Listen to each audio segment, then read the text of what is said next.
fallout from the US's latest round of tariffs is already being felt on home soil, with a major blow delivered to a Gqeberha-based company. Jendamark Automation, a significant player in the global automotive industry, has lost contracts valued at a staggering 750 million rand, $750 million. Now, according to the company, these contracts were on the verge of being finalized before the new tariffs took effect, making Jendamark's products 30% more expensive, at least for its U.S. clients. Now, the move is raising serious concerns about the future of local jobs and the broader impact on South Africa's economy. Jendamark's managing director, that's Siegfried Lokotsch, joins us this morning to discuss the devastating impact of these new tariffs. Siegfried, thank you so much for the time. Really appreciate it. One must understand that this is certainly a devastating situation for yourself and the business. Do you mind just starting by telling us exactly what your business is about so we can kick things off from there? Sure. Good morning, and good morning to all your listeners, and thank you for having me. So we build automation lines. We're an automation and software business.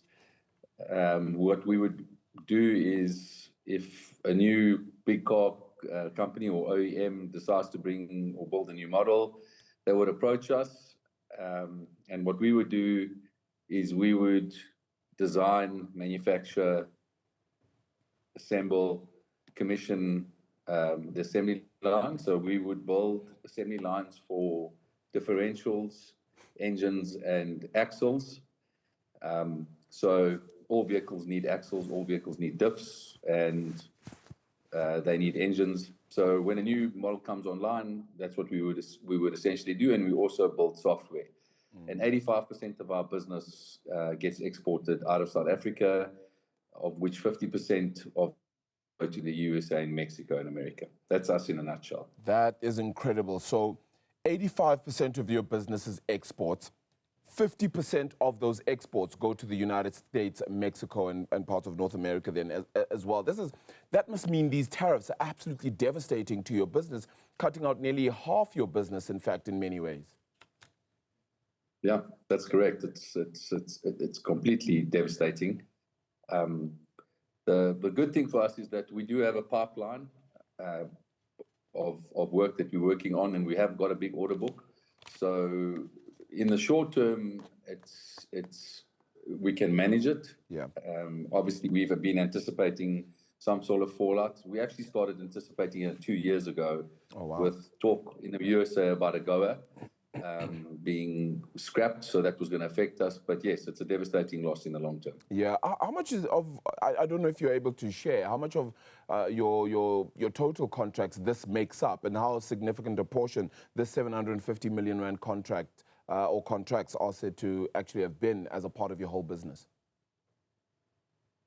Well, obviously these contracts are what we were looking for the future, and that would have probably been in the current environment, because we were looking hard to diversify our business into the US. We were getting some really good traction with some new clients, but it's more than 50%. I mean, it's a massive amount. Just to give you some context, I mean, we're actually a global business. We employ 1,000 people, of which we employ 500 in South Africa. We have 3 offices, main office being in Gqeberha. We've got an office in East London and an office in Pretoria. I also have about 400 people in India, and I've got an office in Germany and the USA. So we do have other facilities. Our main producing facilities are in India and South Africa. So what we do is we produce these high-tech assembly lines that are very, very technical in South Africa and India, and we export those into these developed countries like the EU and the US. That's really the business model. And with our one market being closed, now with the US, with these tariffs, as you can understand, there's a huge knock-on effect. Obviously from an employee perspective, in the short term, again, I'm not too worried about my employees. I'm more concerned about my supply chain. We have a very technical supply chain that we built up over 20 years, ranging from a one-man business, that guy that's got a machine shop, to guys that have 20, 25 people working for them. Each one of those employees probably support a family of 3 or 4.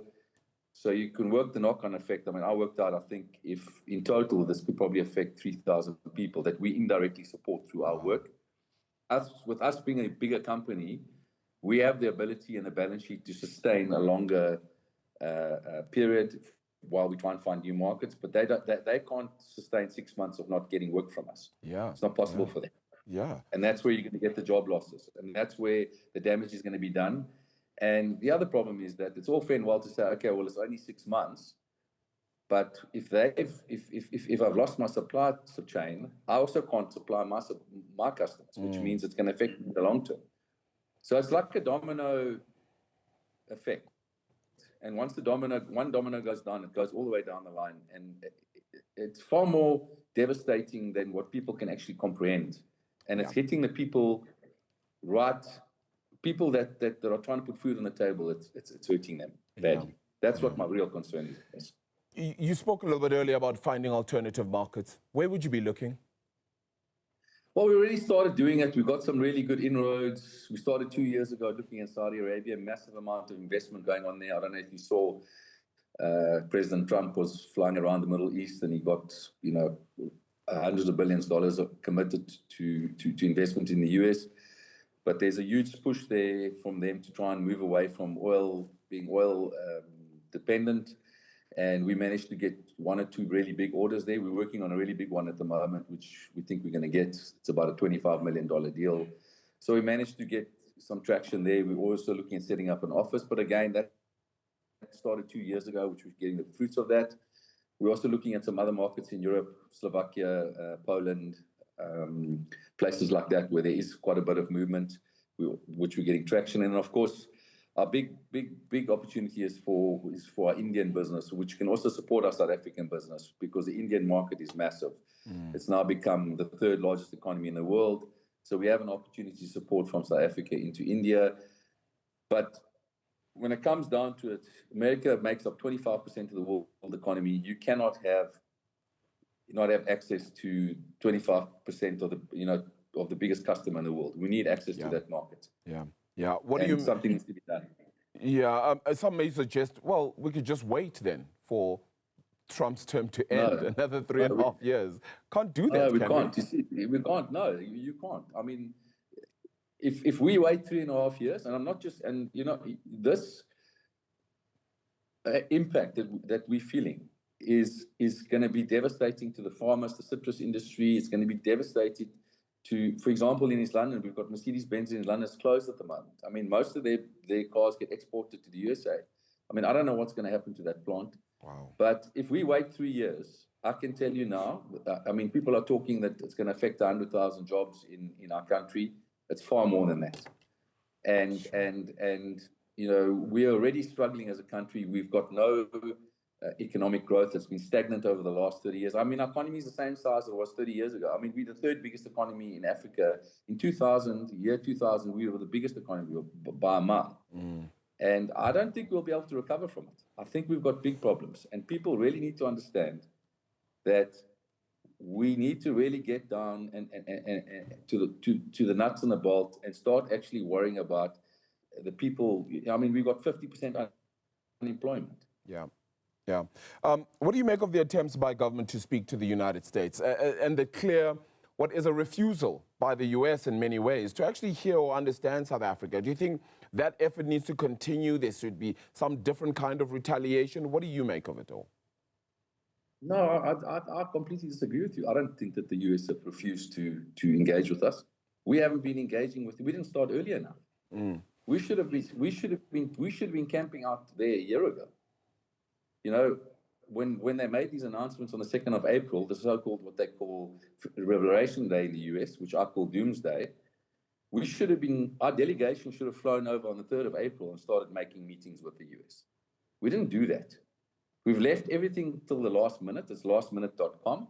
So now what's happened is we're in the back of the queue. I had a meeting with government on Friday. They engaged me. They told me they started a help desk, for inquiries. That doesn't really help me. They've also said that they're engaging. They're under NDA. They can't disclose to us what they're doing. But they also told me was the way that the USA is dealing with it is that you must remember there's 90 countries that need to negotiate the trade deal. So what the US has done is that it's first come, first serve. So whoever approached them first to start negotiating, they're first in the queue with the NDA. So if we only approach them 50th, we have to wait our turn. And it's the time that kills you. It's how long is this going to take?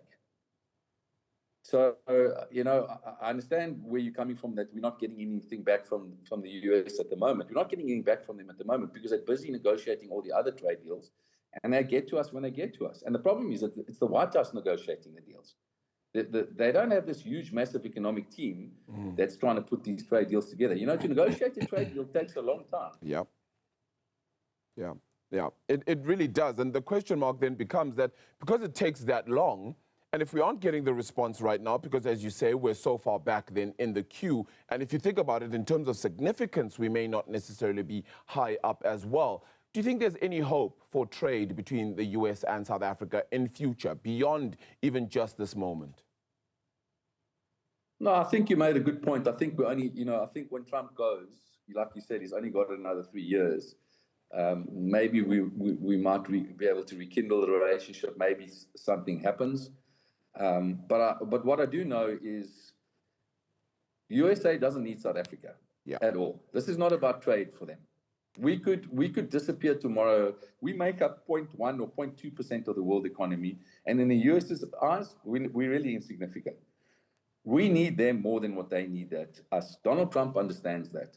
Okay, and I'm not saying that, I get that he's bullying us, and I'm not saying that we have to go and agree to all their terms.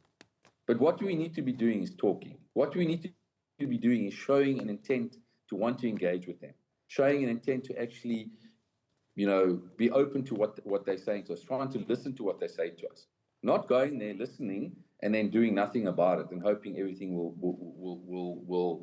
be fine.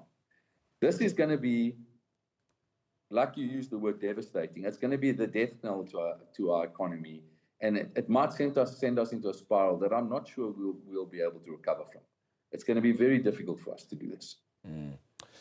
Siegfried, appreciate the time. Thank you so much for being so willing to also share your personal story with this business. As you said, then you hired at least 1,000 people at the very least, 500 in South Africa, 400 or rather another 500 internationally as well. Your business ultimately really impacted by these tariffs then, and that 30% that comes into effect then, taking away 750 million rands worth of contracts then for your business. Siegfried Lokotsch from Jendamark Automation. Thank you so much for your time again this morning, for joining us on Newzroom Afrika.